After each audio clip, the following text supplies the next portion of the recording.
Hi everyone. এর আগে আমি ব্যাচেলর নিয়ে একটা ভিডিওতে বলছিলাম যে এই সেপ্টেম্বর 2023 সেশনে ব্যাচেলরের জন্য যারা আসতেছেন তারাই হচ্ছেন যে লাস্ট লাকি ব্যাচ, যাদের আসলে আইএলটিএস লাগলো না। কিন্তু এর পরবর্তী যে ব্যাচগুলো থাকবে তাদের জন্য আসলে ইংলিশ ল্যাঙ্গুয়েজ প্রফিসিয়েন্সি টেস্ট সেটা আইএলটিএস হোক, পিটি বা টফেল, এটা আসলে ম্যান্ডেটরি হইতে যাচ্ছে। এবং গতকালকে আমি বলছিলাম যে ব্যাচেলর নিয়ে গুড নিউজ এবং ব্যাড নিউজ দুইটাই আছে। সো আজকে আমি এই ব্যাপারগুলো নিয়ে আলোচনা করব। এর বাইরে হইলে আসলে আমি রেসপন্স করি না। এনিওয়ে, এখন মেইন টপিকে আসি। সো আমি এখন যে ইনফরমেশনগুলো আপনাদের সাথে শেয়ার করব সেটা হচ্ছে যে এখানে ইউনিভার্সিটির অ্যাডমিশন অফিস থেকে পাওয়া ইনফরমেশন। সো আপনারাও আমার মতো এই কাজটা করতে পারেন। সেটা হচ্ছে যে আপনাদের যদি কোনো ইনফরমেশন লাগে, যদি কোথাও না পান, ইন দ্যাট কেস সবচেয়ে ভালো হয় আপনি যে ইউনিভার্সিটির ইনফরমেশনটা চাচ্ছেন ওই ইউনিভার্সিটির অ্যাডমিশন অফিসে মেইল করা। তাহলে আপনি ওইখান থেকে অ্যাকুরেট এবং লেটেস্ট যে ইনফরমেশন সেটা পাবেন। তো আমি যেটা করছিলাম, আমি এখানে সবগুলা ইউনিভার্সিটিতে মেইল করছিলাম, অ্যাপ্লাইড সায়েন্স যেগুলা করে জিজ্ঞেস করছিলাম যে জানুয়ারিতে তো কয়েকটা ইউনিভার্সিটিতে ব্যাচেলরের অ্যাপ্লিকেশন ওপেন আছে এবং তারা ইংলিশ ল্যাঙ্গুয়েজ প্রফিসিয়েন্সি টেস্ট চাচ্ছে। তোমরা কি করবা? তোমরা সেপ্টেম্বর 2024 সেশনের জন্য আসলে কি করবা? ওইখান থেকে আমি দুই ধরনের রেসপন্স পেয়েছি। কিছু ইউনিভার্সিটি থেকে বলছে যে হ্যাঁ, এটা ম্যান্ডেটরি, মানে ল্যাঙ্গুয়েজ প্রফিসিয়েন্সি টেস্ট তারা ম্যান্ডেটরি করে দিয়েছে। যদিও তাদের জানুয়ারিতে অ্যাপ্লিকেশন নাই, বাট সেপ্টেম্বরের জন্য তারা ম্যান্ডেটরি করে দিয়েছে। অ্যান্ড আরেক ধরনের ইনফরমেশন হচ্ছে, আই মিন সরি, আরেক ধরনের ইনফরমেশন হচ্ছে যে তারা হচ্ছে এখনও ফাইনালি কোনো কিছু ডিসাইড করে নাই।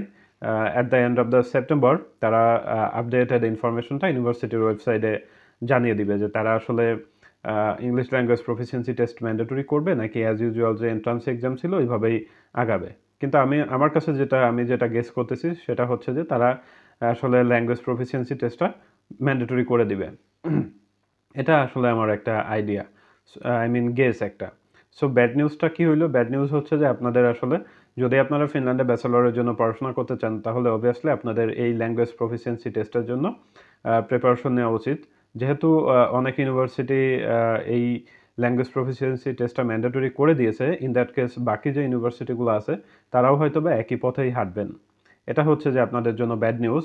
সো গুড নিউজটা হচ্ছে যে হাতে গোনা কয়েকটা প্রোগ্রামে বা কয়েকটা ইউনিভার্সিটিতে হয়তো বা আপনারা উইদাউট আইএলসে শুধুমাত্র এন্ট্রান্স এক্সাম দিয়ে অ্যাপ্লাই করতে পারেন।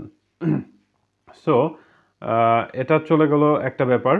অ্যান্ড এটা হচ্ছে একটা গুড নিউজ। মানে ব্যাপারটা একটু এক্সপ্লেইন করি তাহলে বুঝতে পারবেন। সেটা হচ্ছে, এবার ধরেন এসএএমকের কথা বলি।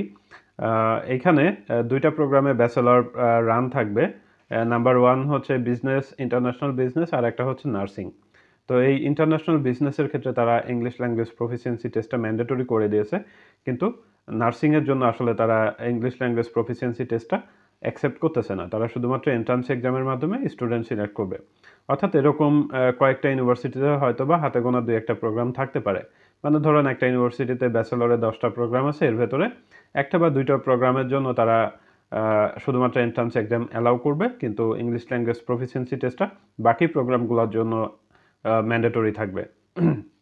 And number two good news হচ্ছে যে কিছু ক্ষেত্রে যারা হচ্ছে আইএলটিএসটা, I mean English language proficiency টেস্টটা ম্যান্ডেটরি করে দিবে, তারা হয়তো বা এন্ট্রান্স এক্সামটা নাও নিতে পারে। মানে এখানে ব্যাপারটা দাঁড়াইছে এরকম যে এখন থেকে আপনার entrance exam plus English language proficiency test সব জায়গাতেই দিতে হবে। কিন্তু কিছু কিছু ইউনিভার্সিটি যেটা করবে সেটা হচ্ছে তারা শুধুমাত্র তারা যদি ল্যাঙ্গুয়েজ প্রফিসিয়েন্সি টেস্টটা অ্যাকসেপ্ট করে, ইন দ্যাট কেস তারা আসলে এন্ট্রান্স এক্সামটা নেবে না।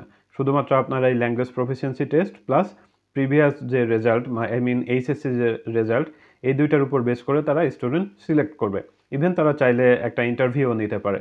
অর্থাৎ আপনারা কিছু কিছু ক্ষেত্রে এন্ট্রান্স এক্সামের হাত থেকে বেঁচে যাবেন যদি তারা শুধুমাত্র এই ল্যাঙ্গুয়েজ প্রফিসিয়েন্সি টেস্টের উপর ডিপেন্ড করে স্টুডেন্ট সিলেক্ট করে। এটা ছিল হচ্ছে যে গুড নিউজ। সো একটু আগে যেটা বলতেছিলাম যে কিছু ইউনিভার্সিটিতে হয়তো বা হাতে গোনা দুই একটা প্রোগ্রামে আপনারা উইদাউট ল্যাঙ্গুয়েজ প্রফিসিয়েন্সি টেস্টে অ্যাপ্লাই করতে পারবেন। সো ইন দ্যাট কেস আপনাদের আসলে করণীয় কি? আমি বলবো যে আপনাদের যদি আসলে ইচ্ছা থাকে যে আপনারা ফিনল্যান্ডে ব্যাচেলরের জন্য পড়াশোনা করতে আসবেন, তাহলে আমার সাজেশন হচ্ছে আপনারা ল্যাঙ্গুয়েজ প্রফিসিয়েন্সি টেস্টটা আসলে দেওয়া উচিত হবে। কারণ ওই যে হাতে গোনা কয়েকটা প্রোগ্রামে আপনি যখন উইদাউট আইএলসে আই মিন উইদাউট ল্যাঙ্গুয়েজ প্রফিসিয়েন্সিতে অ্যাপ্লাই করতে পারবেন, তখন যেটা হবে আপনাকে খুঁজতে হবে যে কোথায় কোথায় এই প্রোগ্রামগুলো আছে বা ওই প্রোগ্রামগুলো আসলে আপনি ইন্টারেস্টেড কিনা, এরকম আসলে অনেক প্রবলেম ফেস করবেন তখন। এই জন্য সবচেয়ে ভালো হয় যে আপনি ল্যাঙ্গুয়েজ প্রফিসিয়েন্সি আইএলস টোফেল বা পিটি যাই হোক না কেন সেগুলো দিয়ে দেন। দিয়ে দিলে এটা আপনার জন্য একটা প্লাস পয়েন্ট আমি বলবো। প্লাস পয়েন্ট বলতে অনেক বড় প্লাস পয়েন্ট। তবে আপনাদের আসলে টেনশন করার কোনো দরকার নাই। কোন কোন ইউনিভার্সিটিতে কোন কোন প্রোগ্রামগুলো অ্যাভেলেবেল থাকবে উইদাউট ল্যাঙ্গুয়েজ প্রফিসিয়েন্সিতে আমি সেগুলা সময় মতো আপনাদেরকে জানিয়ে দেব। এতটুকুই।